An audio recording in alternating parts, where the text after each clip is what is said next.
So as julle wil, kan julle so langs blaai na Lukas 24 toe, vers 50. En in my voorbereiding het ek so 'n stukkie geskryf oor hoe dit voel om totsiens te sê. En dat totsiens sê nooit 'n maklike ding is nie, en ek besef toe, maar vir party mense is dit nogal maklik om te sê totsiens. Dit is nogal maklik om te sê, dankie, bye. Maar dit is nie altyd lekker nie, is dit? Daar is sekere totsiense in die lewe wat nie maklik is nie. Wat nie vir ons maklik is om te aanvaar nie. Ek weet nie wie van julle het kinders wat oor see is nie, of baie ver is nie. Wanneer hulle kom kuier en weer gaan, is nie 'n maklike totsiens nie. Nog 'n totsiens wat nie maklik is nie, is wanneer iemand moet hospitaal toe gaan. Dis 'n totsiens wat amper so bietjie finaal voel. Die onsekerheid van gaan ons mekaar weer sien. Totsiens is nie altyd lekker nie, dis nie altyd 'n maklike ding nie. En ons kry 'n soortgelyke totsiens in die Bybel. 'n Soortgelyke bye. En ek wil dit saam met julle lees. En dit is Lukas 24 vers 50 tot 53. Dit sê daarna het Jesus hulle uit die stad gelei tot Betanië.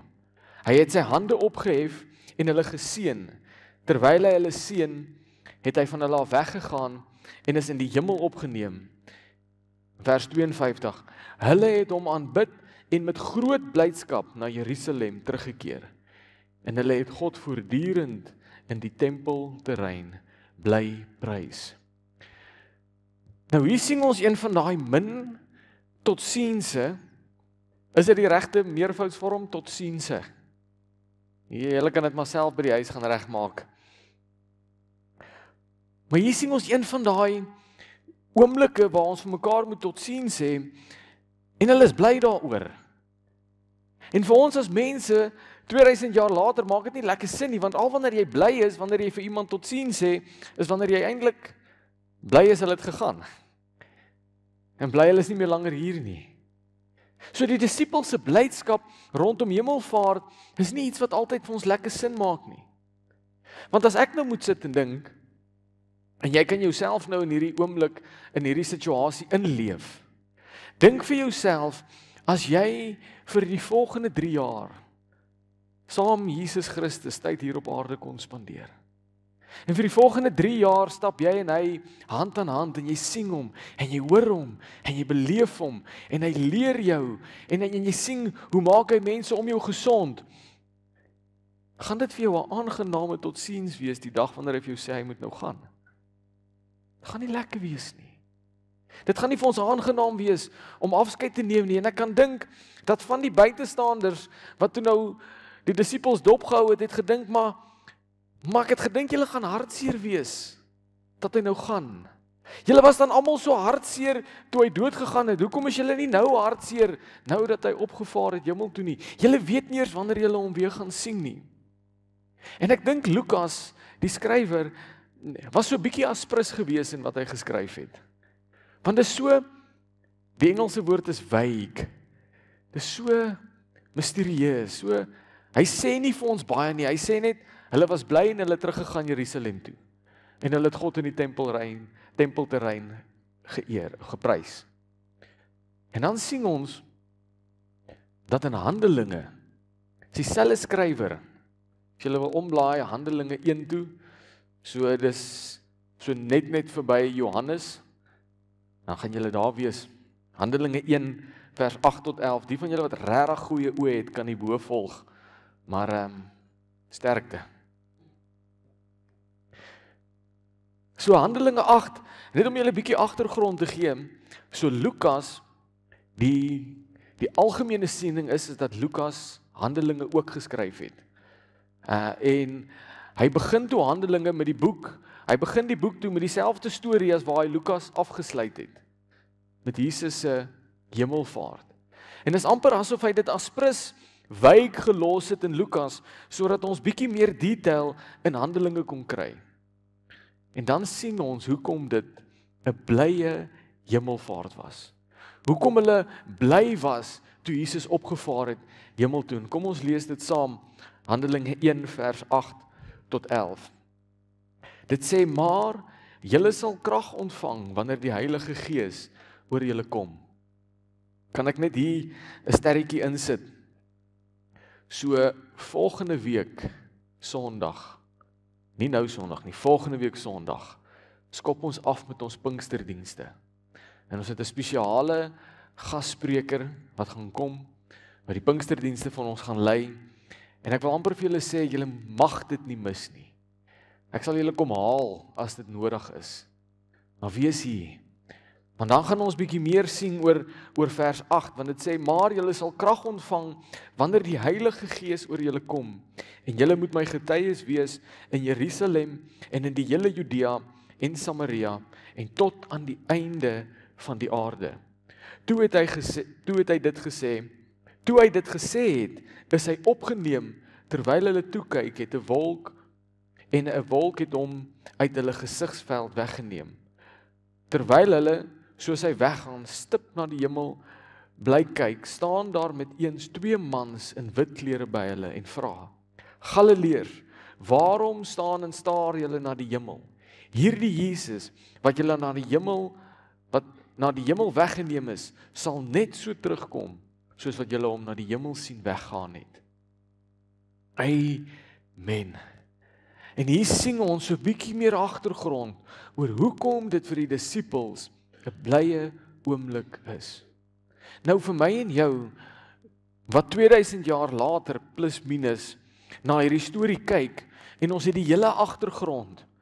Ons sien Handelinge 1 en Handelinge 2 in 'n paar bladsye raak, en ons sien die Heilige Gees het gekom, en vir ons is dit maklik om te besef, maar hoekom kon hulle bly gewees het?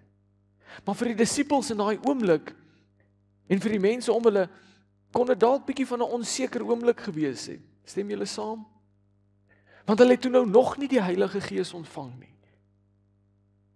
En ek wil hierdie hemelvaart, soos wat ons kan bly wees oor Jesus se hemelvaart, wil ek julle vandag vertel, dat daar's baie ander goed waaroor ek en jy kan bly wees. En die disippels en die gebeurtenisse en die goed wat met hemelvaart gebeur het, is vir ons die perfekte voorbeeld oor hoekom ons bly kan wees in sulke situasies. Amen.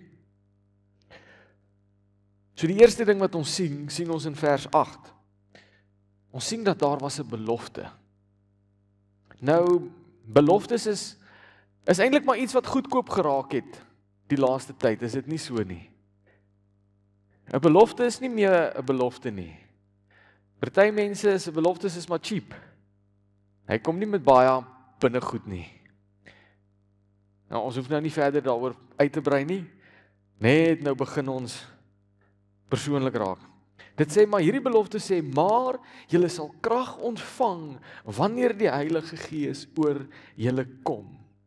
En julle moet my getuies wees in Jerusalem en die hele Judea en Samaria en tot aan die einde van die aarde. Sien, Jesus het hulle nie gelos sonder voorsiening nie.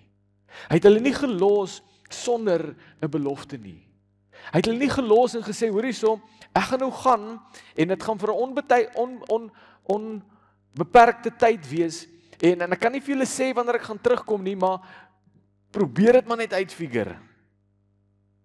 En baie keer los mense ons in daai situasie waar jy amper eintlik so 'n bietjie onseker is oor wat moet ek nou vorentoe doen. Maar Jesus het dit anders te gedoen met sy disippels. Hy sê, ek gaan en in sy bediening het hy op 'n stadium gesê, dit is vir julle voordelig dat ek gaan. Dit gaan vir julle beter wees wanneer ek gaan. En ons sien dat hy vir hulle 'n belofte gegee het. Daar was iets groter om na uit te sien. Sien, wanneer ek en jy aan die hemelvaart dink, en ons dink aan Jesus Christus se opstanding, want hemelvaart het so amper bietjie van die vergete gebeurtenis geword. Hemelvaart kry nie meer so baie aandag soos Paasnaweek, Opstanding Sondag of Kruisigingsvrydag nie. Hemelvaart is nie so gewild soos Kersdienste of Nuwejaarsdienste nie. Want ons het nog nie hemelvaart persoonlik beleef nie. Ons het nog nie dit persoonlik in ons eie lewens aangetrek, die blye boodskap wat ons met hemelvaart kan kry nie. Want daar's 'n belofte vir elkeen van ons in die storie van hemelvaart. Hy het voorsiening gemaak, nie net vir die disippels nie, maar vir elke liewe een van ons. En ons staan soms voor situasies, soos wat die disippels voor hierdie situasie staan ek en jy soms voor soortgelyke situasies, waar dit vir ons moeilik is om die Here te verheerlik. Dis vir ons moeilik om te dink, hoe moet ek bly wees in hierdie situasie? Hoe moet ek bly wees wanneer ek slegte nuus by die dokter gekry het? Hoe moet ek bly wees wanneer dinge vir my skeef geloop het? Hoe moet ek bly wees wanneer my leermeester, die een vir wie ek so lief geword het, die een wat ons nou net weer teruggekry het, hulle het hom gekruisig en ons het hom nou net weer teruggekry, en hoe moet ek bly wees in hierdie situasie? Ons lees verse soos, die blydskap van die Here is my beskutting. Maar het jy al 'n situasie teëgekom wat jy besef, ek sukkel om bly te wees oor hierdie ene. Ek sukkel om hierdie storie vir ander mense te vertel met 'n smile op my gesig. Staf. Dis moeilik. Ek wil vanoggend dit persoonlik maak vir elkeen, vir my en vir jou en vir elkeen van ons. Daar is 'n belofte vir jou. God se woord is vol beloftes vir elkeen van ons. En as ek nie die beloftes ken nie, en ek weet nie wat God se woord sê van wie hy my gemaak het om te wees nie, en wat hy my beloof nie, as ek nie daai beloftes ken nie, gaan ek voor elke situasie kom, en ek gaan sukkel om bly te wees daaroor. Kan julle dink, hoeveel disippels was daar? 13 gewees, hulle het een gekies nadat Judas. Kan julle dink, een het so hier op die einde bygekom, en hy het net deel geraak, en op daar gaan Jesus. En hy het nie al die beloftes gehoor nie, hy het nie al die leringe van Jesus gehoor nie. Vir hom sou dit baie te mekaar gewees het, want wat nou? Ek het dan nou net deel geraak van hierdie. As ek en jy nie Jesus se leringe ken nie, en ons ken nie sy beloftes nie, is dit vir ons moeilik om voor so 'n situasie eendag bly te wees. Want sy belofte sê, ek sal jou nooit begewe en jou nooit verlaat nie. Sy belofte sê dat die planne wat ek aangaande jou het, is planne van hoop en 'n toekoms, planne van voorspoed en nie teëspoed nie. Sy belofte sê dat die blydskap van die Here is jou beskutting. As ek die beloftes ken, soos wat die disippels die beloftes geken het, gaan ek en jy ook soos hulle kan terugstap Jerusalem toe met 'n groot blydskap. Ek het 'n oom geken in Amanzimtoti. Ek kan nie onthou wat was die situasie nie, maar dit was 'n duidelike oom gewees. Hy het mooi uitgestaan. En sy bakkie, dink ek, het eendag gebreek. En hy het altyd daar by die kerk aangekom en dan gaan sit hy op die bank. Dan sit hy, dan vou hy sy hande so om sy maag, dan sê hy, ek is opgewonde vir wat die Here nou gaan doen. As ons die beloftes ken, wat in God se woord is, dan kan ons sê, voor elke situasie, voor elke hemelvaart, wat nie vir ons sin maak nie, voor elke situasie kan ons sê, ek is opgewonde vir wat die Here gaan doen. Ek is opgewonde vir die skuwe wat hy besig is om te maak. Want ons ken die beloftes. Ons weet wat hy beloof het. Ons weet dat hy is 'n waarmaker van sy woord. Ons weet dat God nie kan lieg nie. Het ek vir julle al verduidelik hoekom God nie kan lieg nie? Dit is vir my baie interessant. God kan nie lieg nie, want as God môre sê varke kan vlieg, gaan elke vark op aarde vlerke groei en vlieg. God kan nie lieg nie. Sy beloftes gaan nie leeg terugkom. Hoor wat sê 2 Korintiërs 4 vers 16 tot 18. En dit help ons om vas te kyk in hierdie beloftes. Dit sê, daarom gee ons nie moed op nie. Want selfs al vergaan ons uiterlike mens, word ons innerlike mens van dag tot dag vernuwe. Want ons ligte en tydelike verdrukking bewerk vir ons 'n ewige, alles oortreffende heerlikheid. Terwyl ons nie let op die sigbare dinge nie, maar op die onsigbare dinge. Want die sigbare is tydelik en die onsigbare ewig. Ek gaan nooit voor 'n situasie kan staan en bly genoeg wees om die Here te verheerlik as ek alleenlik in die situasie vaskyk nie. As die disippels se gedagtes net so ver gegaan het soos die hier en nou, Jesus is nou op en nou is hy nou weg en nou is ons maar elendig en hopeloos. Nou is ons maar weer eens op ons eie. As hulle net in die situasie vasgekyk het, in die sigbare dinge, dan sou hulle ook maar hopeloos geraak het en sou nie kon bly wees in die situasie nie. Maar omdat hulle verby die sigbare gekyk het en die onsigbare raak gesien het, die beloftes van Jesus Christus, kon hulle bly wees in daai situasie. En ek wil julle uitdaag vanaand, kyk verby die sigbare dinge. Kyk verby dit wat jy hier sien.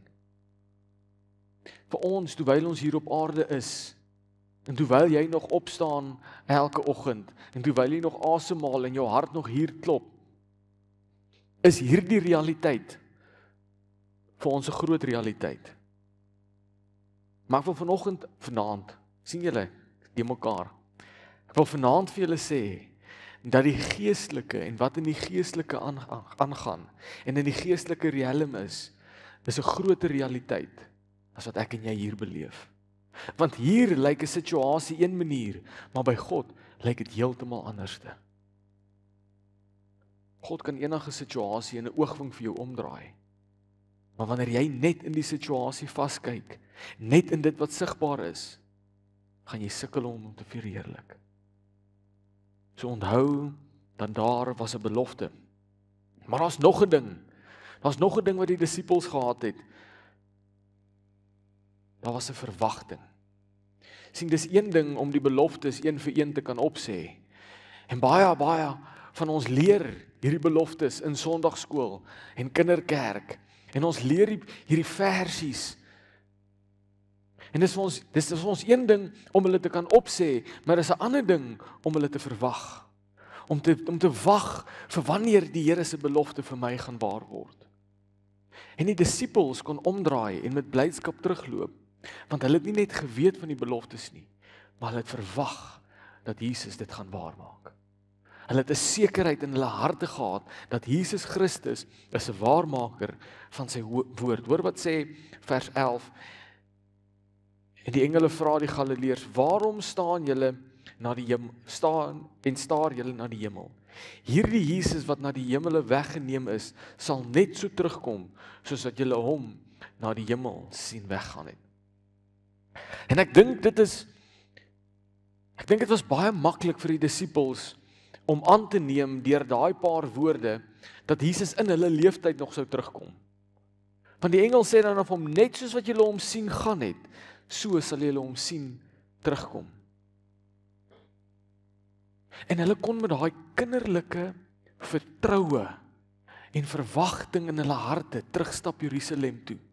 En weet dat hierdie Jesus Christus, saam wie ons 3 jaar nou al geloop het, saam wie ons geleer het, saam wie ons gebid het, saam wie ons geëet het, ons weet dat hy kan sy woord waarmaak. Daar is 'n verwagting dat hy gaan doen wat hy gesê het, hy gaan doen.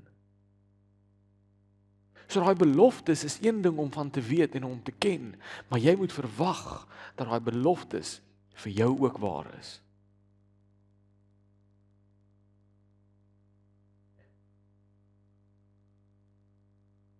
Jesus, dis so net voor sy kruisiging, spandeer hy tyd saam met sy disippels en hy praat met hulle oor wat gaan gebeur. En as julle wil, kan julle so langs blaai na Johannes 14 toe. Want ek wil hierdie ding by sê. Dit is moeilik, baie moeilik om 'n verwagting te kweek van wat Jesus Christus kan doen as ek nie tyd saam met hom spandeer nie. As ek nie eers weet tot wat hy in staat is nie. As ek nie eens weet van al die wonderwerke wat hy al uitgerig het nie. As ek hom nie ken nie, is dit moeilik om 'n verwagting van hom te hê. Kan ek gou met hande sien? Wie van julle het al vir oom Alwyn gehoor sing? Julle kan julle hande vinnig opsteek. Ek gaan hom nou nie vir almal uithaal nie. Maar as julle hom nie gehoor sing het nie, julle mos nou nie 'n verwagting vir wat daar gaan uitkom nie. Net dalk, is jy aangenaam verras deur wat hy met sy stem uitgerig kan kry. Maar as jy hom nie ken nie, is daar amper nie 'n verwagting nie. Daar sê ek weet nie wat. Leer Jesus Christus ken. Spandeer tyd saam met hom, want dis waar die verwagting gekweek word. Alhoekom die disippels hierdie hemelvaart met blydskap kon aandurf, alhoekom hulle met blydskap daar kon omdraai en wegloop, is want hulle het 'n verwagting gehad, hulle tyd saam met Jesus Christus spandeer. Hoor wat sê hy in Johannes 14 vers 1 tot 3 en dan gaan ons 15 tot 18 ook lees. En nou kan ons so 'n bietjie van die disippels se hartseer sien. Hy sê, laat julle harte nie ontsteld wees nie.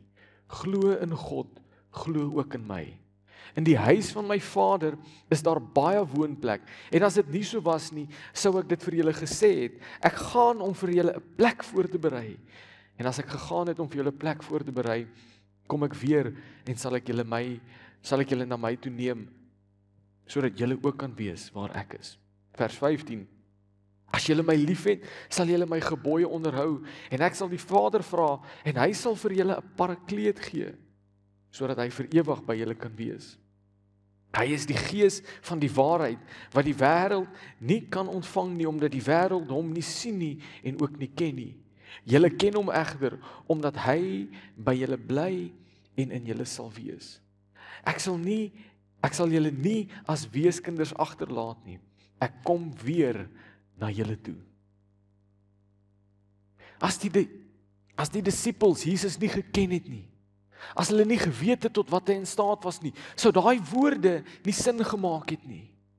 Sou hulle nie verstaan het nie. En ons sien ietsie daarvan later, dan kom Thomas, dan vra hy nou maar Here, hoe gaan ons weet hoe om daar uit te kom?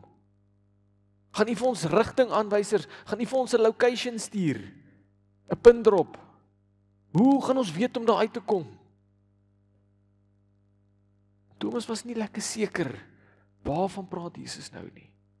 En ek en jy kom voor situasies en dan lees ons die beloftes en ons sien die Here beloof dat dit met my gaan goed gaan.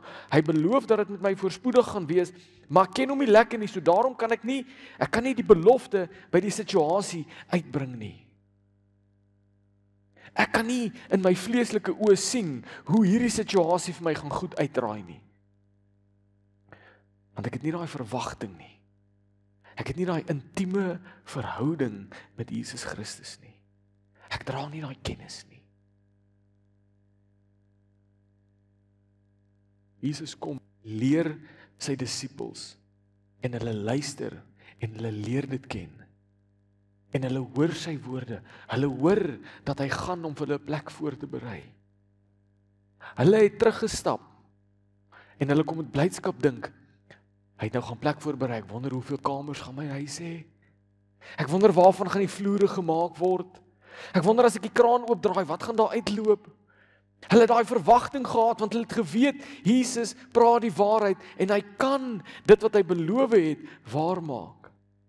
Hulle het hom geken. Ek en jy gaan sukkel om die situasies daar buite te face en deur te kom, as ons Jesus Christus persoonlik nie ken nie. So as ons weer dink aan hemelvaart, en ons dink weer aan wat gebeur het op die dag van hemelvaart, kan ons onsself herinner dat Jesus het 'n belofte gemaak, en dat daar 'n verwagting by my en jou moet wees vir daai belofte om waar te word. Elke liewe belofte wat ons in die woord kry. Hy het gesê, hy gaan na die Vader toe gaan, en hy het gegaan. Hy het gesê, hy gaan terugkom, so kan ons leef met die verwagting dat hy gaan terugkom. Ek hou daarvan om preke en goed te luister oor hemelvaart. As ek nou preek voorberei vir hemelvaart, en gewoonlik wanneer ek gras sny, dan sit ek dit nou maar op en dan luister ek nou terwyl ek die grasmasjienkie stoot. En die een persoon sê, die belofte dat Jesus Christus weer gaan terugkom, is nie iets wat in elke persoon of in meeste mense se harte nou al vasgevang is nie. Ons besef nie dat hy enige oomblik kan terugkom nie. Ons besef nie dat sy belofte om eendag te gaan en die Parakleet te stuur waar geword het nie, so sy belofte dat hy gaan terugkom kan ook enige oomblik waar word. En die vraag wat hy gevra het is, waarmee gaan die Here jou vang wanneer hy terugkom? Waarmee gaan jy besig wees wanneer hy jou oproep? Is daar daai verwagting dat hy enige oomblik gaan terugkom? Enige oomblik weer sy verskyning gaan maak.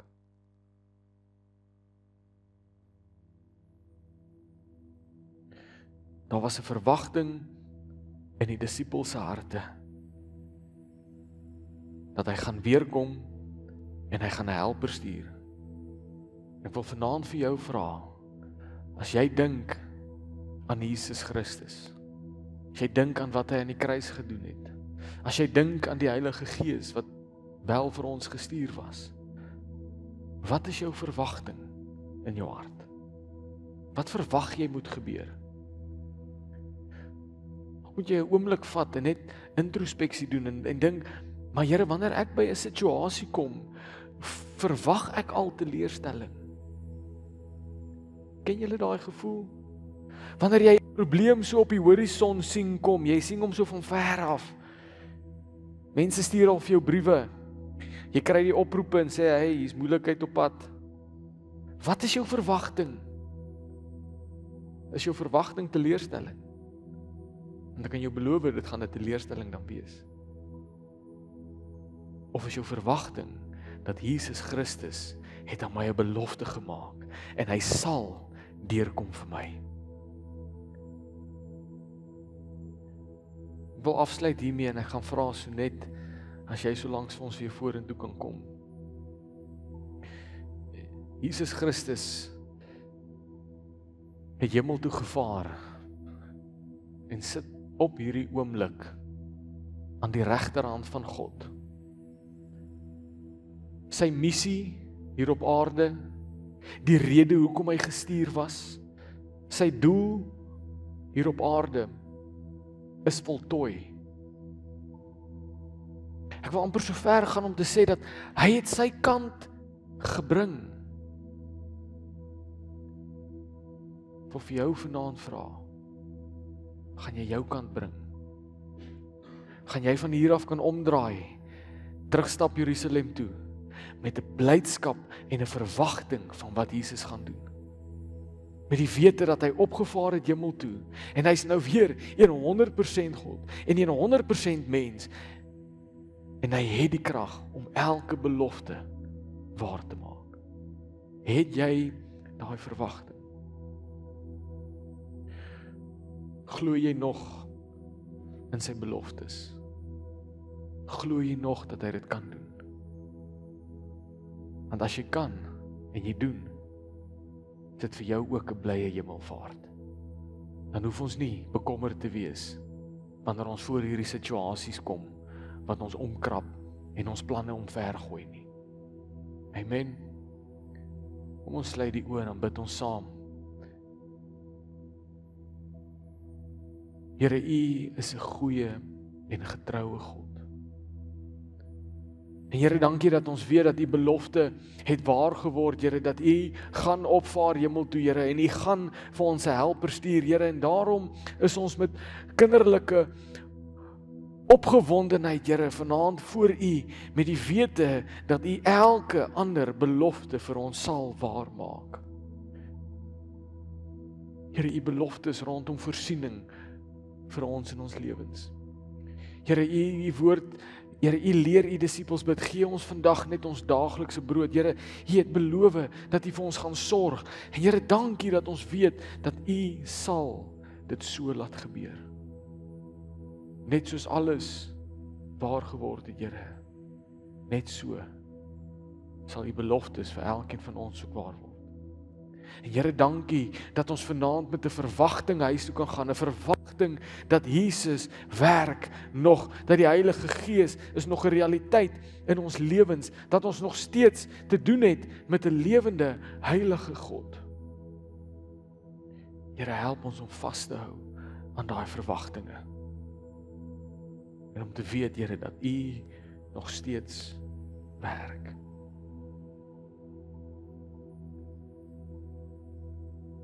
Here, dankie vir U liefde en U teenwoordigheid. Here, ons gee aan U al die eer en al die lof en al die aanbidding van ons harte.